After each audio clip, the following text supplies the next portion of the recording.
ప్రస్తుతం మనతో పాటు సుప్రసిద్ధ జ్యోతిష్ వాస్తు పండితులు బ్రహ్మశ్రీ డాక్టర్ నాయకంటి మల్లికార్జున శర్మ గారు ఉన్నారు. గురువుగారితో మాట్లాడేద్దాం. నమస్కారం గురు. నమస్కారం అండి. గురుగారు, శ్రీ పరాభవ నామ సంవత్సరంలో విశేషంగా మనకి కుంభరాశి వాళ్ళకి ఈ కొత్త నూతన సంవత్సరం ఏ విధంగా ఉండబోతుంది, ఎటువంటి జాగ్రత్తలు తీసుకోవాలంటే? ఓం శ్రీ గురుభ్యో నమః. ఓం శ్రీ మాత్రే నమః. వాగర్ధావ సంప్రోక్తో వాగర్ధ ప్రతిపత్తే జగతో పితరో వందే పార్వతీ పరమేశ్వరో వ్యాసాయ విష్ణురూపాయ వ్యాసరూపాయ విష్ణవే నమో వై బ్రహ్మణిదే వాసిష్ఠాయ నమో నమః. గురు బ్రహ్మ గురు విష్ణు గురుదేవో మహేశ్వర గురు సాక్షాత్ పరబ్రహ్మ తస్మై శ్రీ గురవే నమః. ఓం శ్రీ మాత్రే నమః. శ్రీ పరాభవ నామ సంవత్సరం. పరాభవ నామ సంవత్సరం అంటే అనేక మార్పులు, అనుమానాలు, అవమానాలు, పరాభవాలతో కూడిన నామ సంవత్సరమే శ్రీ పరాభవ నామ సంవత్సరం. పరాభవం జరిగిందంటారు చూసారా, మహాభారతంలో దుర్యోధనుడు ద్రౌపది ద్వారా పరాభవం, అట్టి పరాభవం అంటూ ఉంటారు. పరాభవం అంటే అనేక మార్పులు, అనేక పరిణామాలు, అనుమానాలు, అవమానాలు. అంటే పరాభవం జరిగితేనే మనిషికి మెదడుకు మేత అంటారు. అంటే అన్నీ కూడా చవి చూస్తేనే అతని ఎక్స్పీరియన్స్, అనుభవం కలిగిన వ్యక్తి అని అర్థం. అంటే అపారమైన అనుభవం అంటారు చూసారా.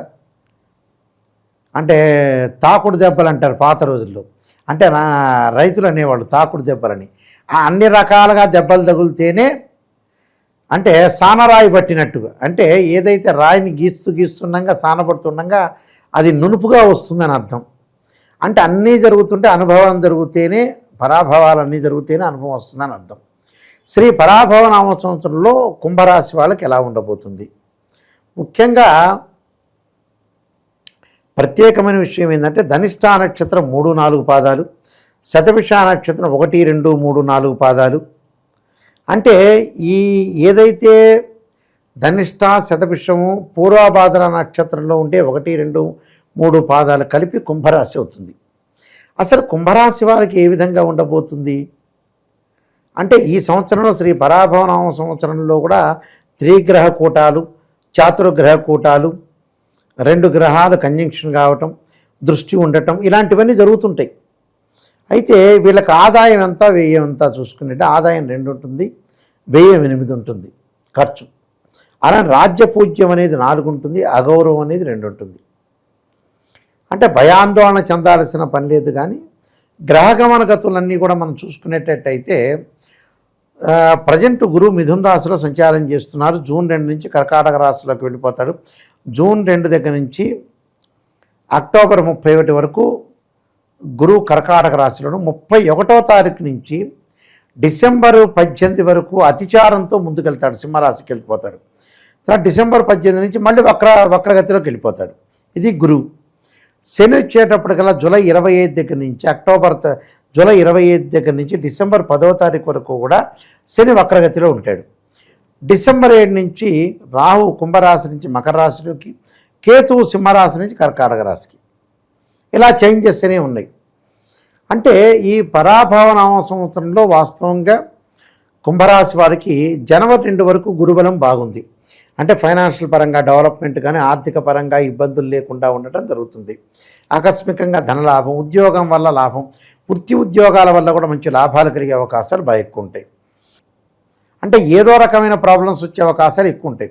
అలాంటి ప్రాబ్లం రాకుండా చూసుకోవడం చాలా ఇంపార్టెంట్. కేతు వల్ల ఆధ్యాత్మిక చింతన, ఆధ్యాత్మికము, పుణ్యక్షేత్రాల యొక్క దర్శనం కలిగే అవకాశాలు ఉండటం, రాహు వల్ల కొంత డబ్బులు వస్తుండగా కూడా ఖర్చు అయ్యే అవకాశాలు ఎక్కువ ఉంటాయి.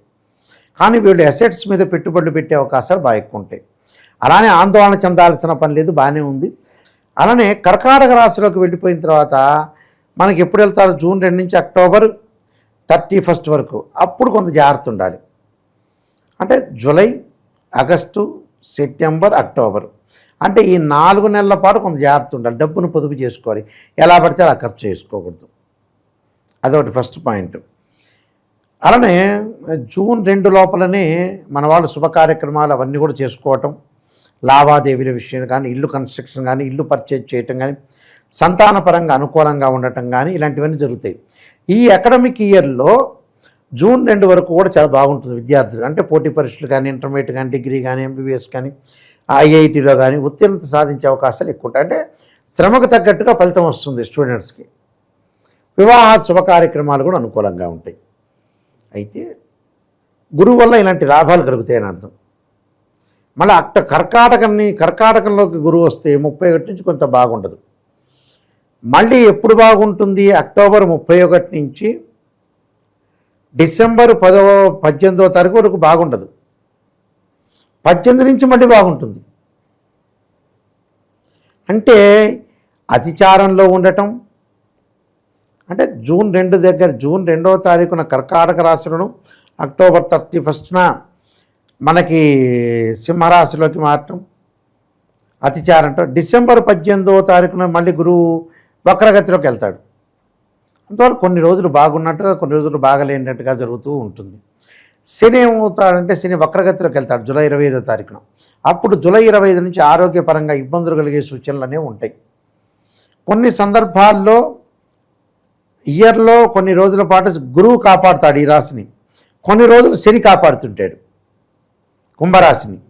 అందువల్ల కుంభరాశి వాళ్ళ ఆరోగ్యపరంగా ఇబ్బందులు లేకుండా చూసుకోవటం మంచిది. వాహన ప్రమాదాలు, ప్రయాణాలు అధికం కావటం, అనవసరమైన విశేషాలు, అనవసరమైన లిటిగేషన్స్లో పాల్గొనకూడదు. మరికొన్ని విషయాలకు మనం వెళ్ళామనుకోండి, ధారాపుత్ర విరోధచ్చ అంటారు. స్వజన అనేక అంటే స్వజనుల చేత అనేకుల చేత హస్తాధ అంటే చోరాగ్ని నృపభీతచ్చ షష్టమ స్థానంలో ఏదైతే గురువు ఉండటం వల్ల ఈ రాశి వారికి కొంచెం జూన్ 2 వరకు బాగున్నా జూన్ 2 తర్వాత పాపాలు చేయటం, భార్యాపుత్రుల మధ్య విరోధ భావాలు, అలసత్వము, కుటుంబంలో కలహంగా ఉండటం, ఒకటి చోర భయము, రాజదండన, ఉద్యోగపరంగా కొన్ని అభివృద్ధి లేకపోవటం. ఎప్పటి వరకు? జూన్ 2 నుంచి అక్టోబర్ 31 వరకే వీక్షకులు గమనించాలి.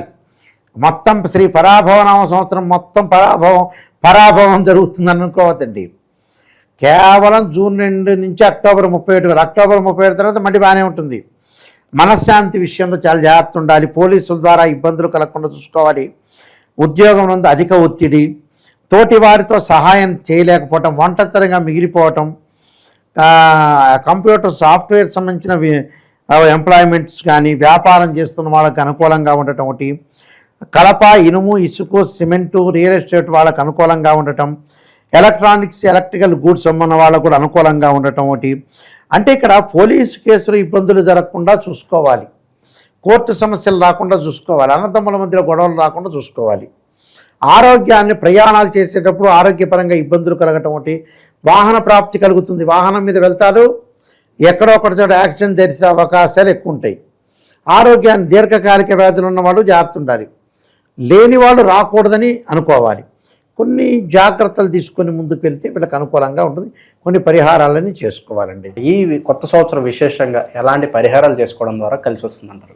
నీలాంజన సమాభాసం రవిపుత్రేమాగ్రజం ఛాయామార్తాండ సంభూతం తం నమామి శనిశ్చరని. శని నువ్వుల నూనెతో శివుడికి అభిషేకం చేస్తే ఆయుష్ పెరుగుతుందని, రాహుకాలంలో దీపం పెడితే మంచిది అని అర్థం.